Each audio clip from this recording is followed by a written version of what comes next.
प्रभु तेरी वाणी जीवन की रोटी, नैनों की ज्योति अंधेरा मिटाती।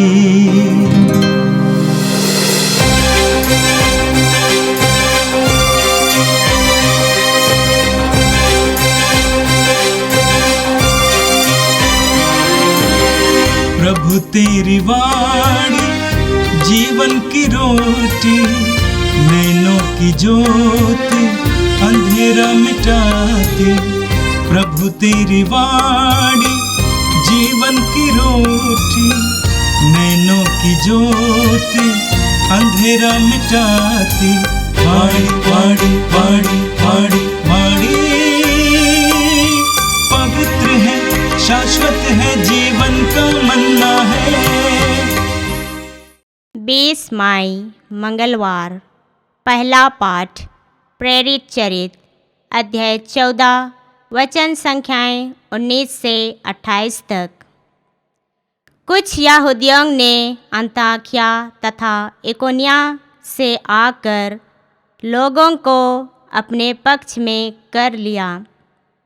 वे पौलुस को पत्थरों से मारकर और मरा समझकर नगर के बाहर घसीट ले गए।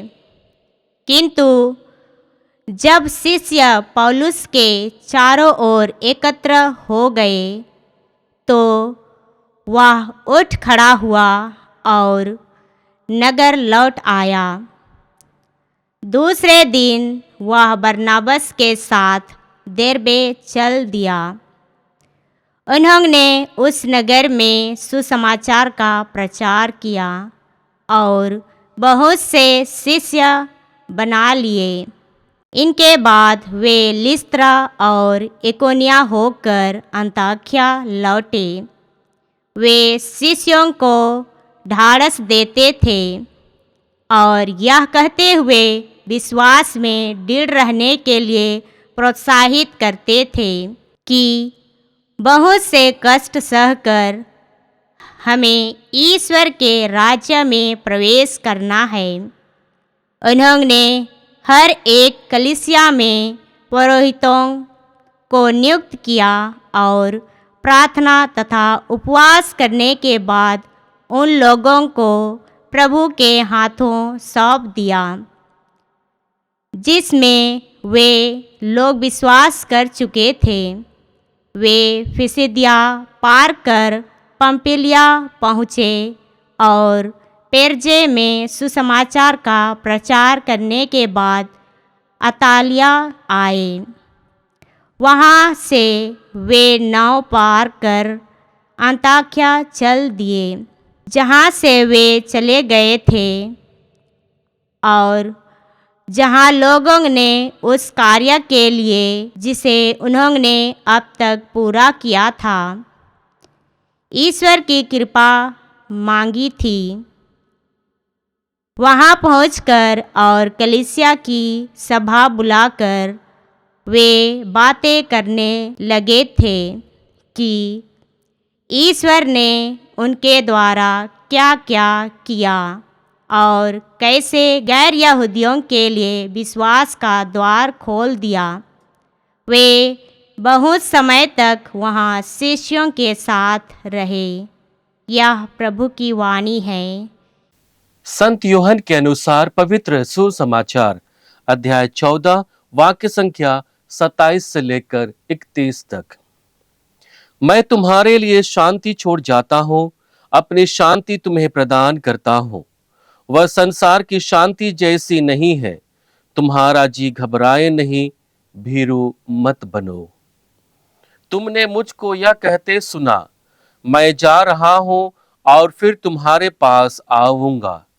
यदि तुम मुझे प्यार करते तो आनंदित होते कि मैं पिता के पास जा रहा हूँ, क्योंकि पिता मुझसे महान है। मैंने पहले ही तुम लोगों को यह बताया, जिससे ऐसा हो जाने पर तुम विश्वास करो।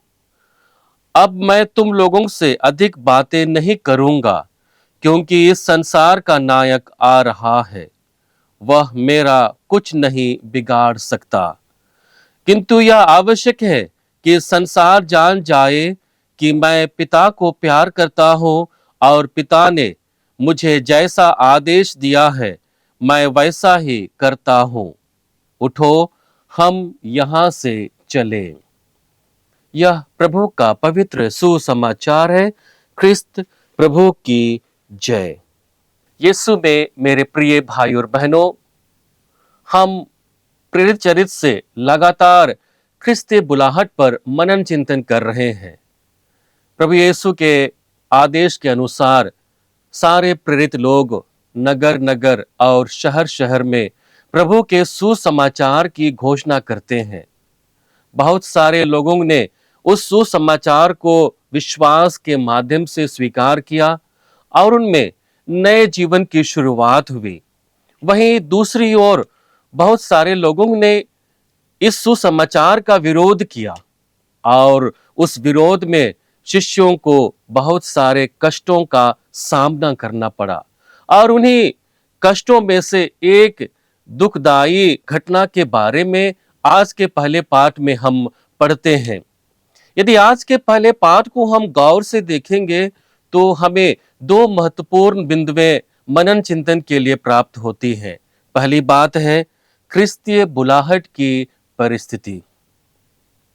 ख्रिस्तीय बुलाहट में हर एक समय, हर एक पल केवल अनुकूल परिस्थिति हो ऐसा हम कह नहीं सकते। हमारे जीवन में बहुत बार ऐसी परिस्थितियां आएंगी जो हमारी समझ के प्रतिकूल हो, हमारी आवश्यकता के प्रतिकूल हो, और उन सभी अवसरों में हमें अपने विश्वास को प्रकट करने का एक अवसर मिलता है। इन दुखदाई और कष्टमय समय के समय हमारी बुलाहट का सच्चा परीक्षा हमें देना पड़ता है। और इसलिए हम कह सकते हैं कि ख्रिस्तीय बुलाहट में जब भी सतावट आती है, दुख आती है, परेशानियां आती हैं, वह हमें आध्यात्मिक धैर्य से भर देती है। आज के पाठ में हम देखते हैं कि कैसे सुसमाचार सुनाते हुए पौलुस को यहूदी लोग मारते हैं पत्थरों से और मरा हुआ समझकर उसे घसीटकर शहर के बाहर फेंक देते हैं। हम वचन में पढ़ते हैं, इसके बाद कुछ यहूदियों ने अंताकिया और इकोनियम से आकर लोगों को अपने पक्ष में मिला लिया। वे पौलुस को पत्थरों से मारकर और मरा समझकर नगर से बाहर घसीट ले गए। सुसमाचार का प्रचार करते हुए लगातार संत पौलुस को दोनों परिस्थितियों का सामना करना पड़ता है। कभी कभी उनके सामने बहुत सारे ऐसे अवसर आते हैं जहां पर लोग उनके सुसमाचार को सुनकर ईश्वर की स्तुति करते हैं, लेकिन बहुत बार उन्हें विरोध का भी सामना करना पड़ता है।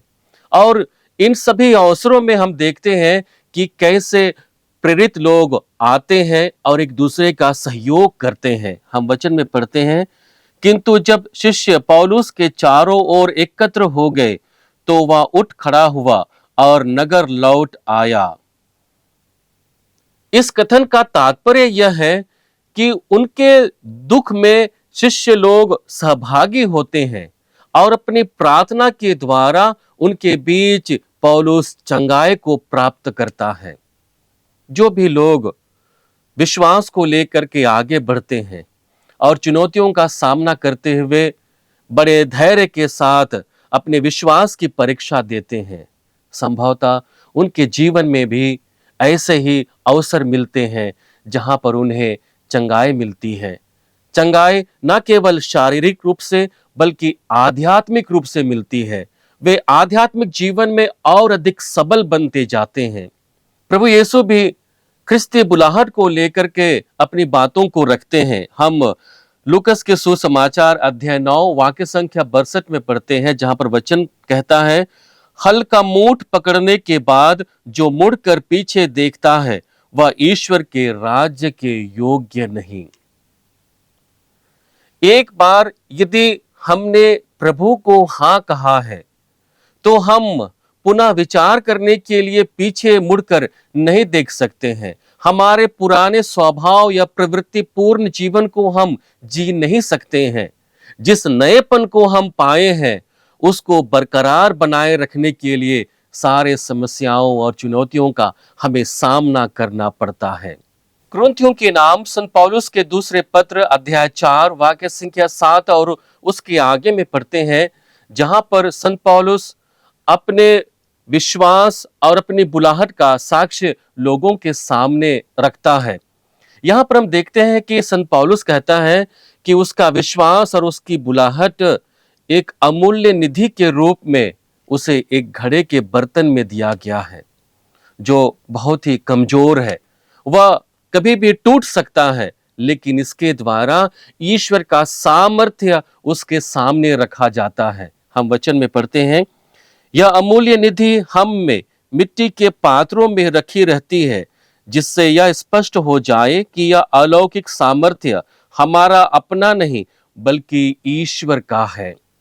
बुलाहट भरे जीवन को जीते हुए अलौकिक शक्ति को जब हम अपने जीवन में महसूस करते हैं तो वह हमारे बलबूते पर नहीं बल्कि ईश्वर की महिमा के लिए हमारे जीवन में प्रकट होता है।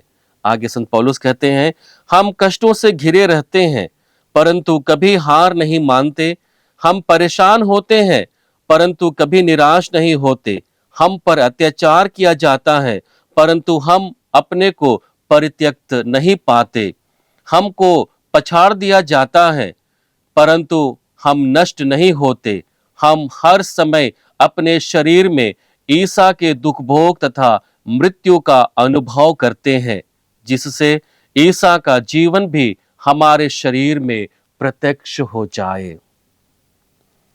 हमारे जीवन में दोनों ही परिस्थितियां लगातार आएंगी, लेकिन हम प्रतिकूल परिस्थितियों में टूट जाते हैं और उन्हीं अवसरों में कैसे मसीह के विषय में अपने आप को सुदृढ़ बनाना है उसके बारे में संत पौलुस कहते हैं, हम हर समय अपने शरीर में ईसा के दुख भोग तथा मृत्यु का अनुभव करते हैं, जिससे ईसा का जीवन हमारे शरीर में प्रत्यक्ष हो जाए। हम अपने जीवन के द्वारा ईसा मसीह का प्रत्यक्ष रूप में दूसरे लोगों को दर्शन कराते हैं और यही सबसे बड़ी बात है अपने बुलाहट को जीने का। दूसरी महत्वपूर्ण बात है कि क्रिस्तीय विश्वास को और बुलाहट को जीते हुए हमें एक दूसरे को प्रोत्साहित करते रहना है। हम वचन संख्या 22 में पढ़ते हैं, जहां पर वचन कहता है, वे शिष्यों को ढाढ़स बंधाते और यह कहते हुए विश्वास में दृढ़ रहने के लिए अनुरोध करते हैं कि हमें बहुत से कष्ट सहकर ईश्वर के राज्य में प्रवेश करना है। यह ख्रिस्त बुलाहट का सबसे बड़ा परिचय है कि हम ना केवल उस बुलाहट को अपने आप के जीवन में जीते हैं बल्कि दूसरे लोगों को भी प्रोत्साहित करते हैं उस बुलाहट को भली भांति जीने के लिए, प्रभु को दूसरे लोगों के सामने दर्शन कराने के लिए अपने जीवन के द्वारा। हम इब्रानियों के नाम पत्र अध्याय 3 वाक्य संख्या 13 में पढ़ते हैं, जहां पर वचन कहता है, आप लोग प्रतिदिन एक दूसरे को प्रोत्साहन देते जाएं, जिससे कोई भी पाप के फंदे में पड़कर कठोर ना बने। इब्रानियों के पत्र के रचयिता यह स्पष्ट कर देते हैं कि हमें लगातार एक दूसरे को ख्रिस्तीय जीवन जीने के लिए प्रोत्साहित करना है। प्रोत्साहित क्यों करना है? क्योंकि बिना प्रोत्साहन के हो सकता है कि दूसरा व्यक्ति हृदय से कठोर हो जाए।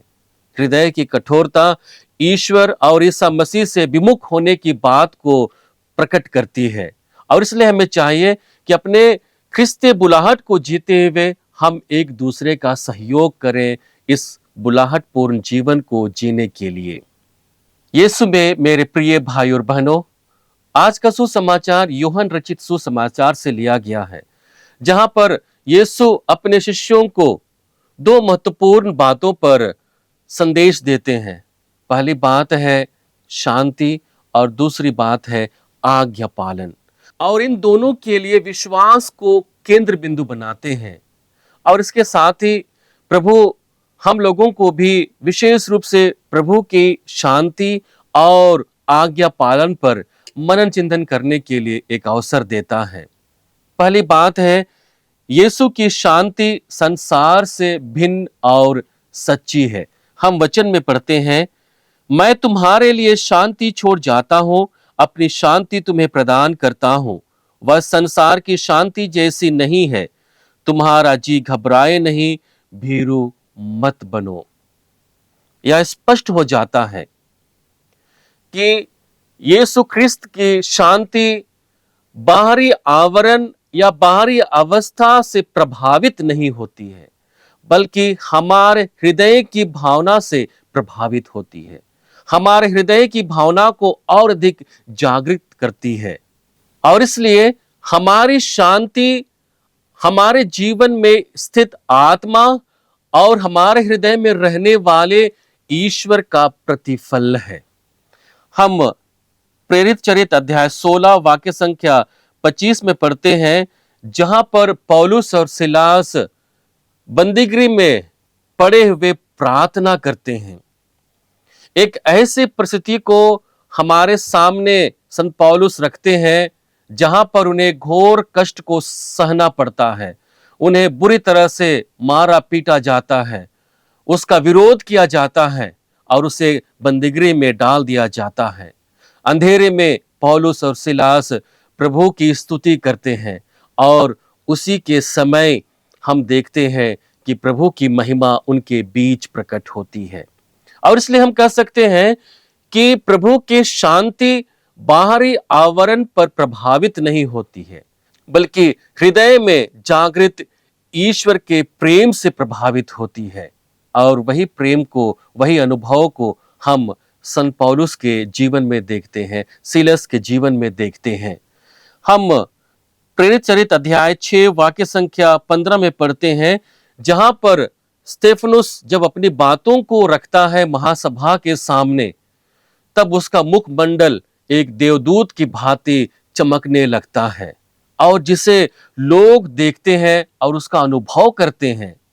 हम देखते हैं कि स्तेफनुस जब प्रभु के विषय में लोगों के सामने साक्ष्य देता है, तो लोग उसका भारी विरोध करते हैं, लेकिन इन विरोधों के बावजूद वह बाहरी परिस्थिति से प्रभावित नहीं होता है, बल्कि आंतरिक रूप से वह और अधिक जागृत हो जाता है, जो उसे प्रभु के प्रेम को, प्रभु की शांति को अनुभव करने के लिए मदद करता है, और उसी शांति से परिपूर्ण होकर वह अपना प्राण त्याग देता है प्रभु यीशु ख्रिस्त के लिए।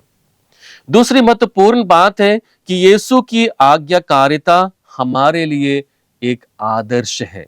आज के सुसमाचार में हम देखते हैं कि प्रभु अपनी आज्ञाकारिता को अपने शिष्यों के सामने रखते हैं, और उस आज्ञाकारिता में प्रेम के प्रसंग को जोड़ते हैं, जो पिता और पुत्र में निहित है। और इसलिए हम कह सकते हैं कि यीशु की आज्ञाकारिता केवल कर्तव्य नहीं, वरन प्रेम का साक्षात प्रकटीकरण था।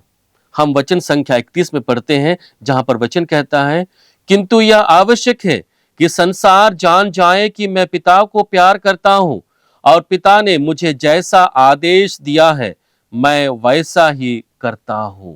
प्रभु के इस वचन का तात्पर्य यह है कि वह लगातार अपने पिता से अपने प्रेम को प्रकट करता है, उनकी आज्ञा को मानकर। और जब भी हम प्रभु के दिए हुए आज्ञा को अपने जीवन में जीते हैं, हम प्रभु से प्रेम के साथ जुड़ जाते हैं।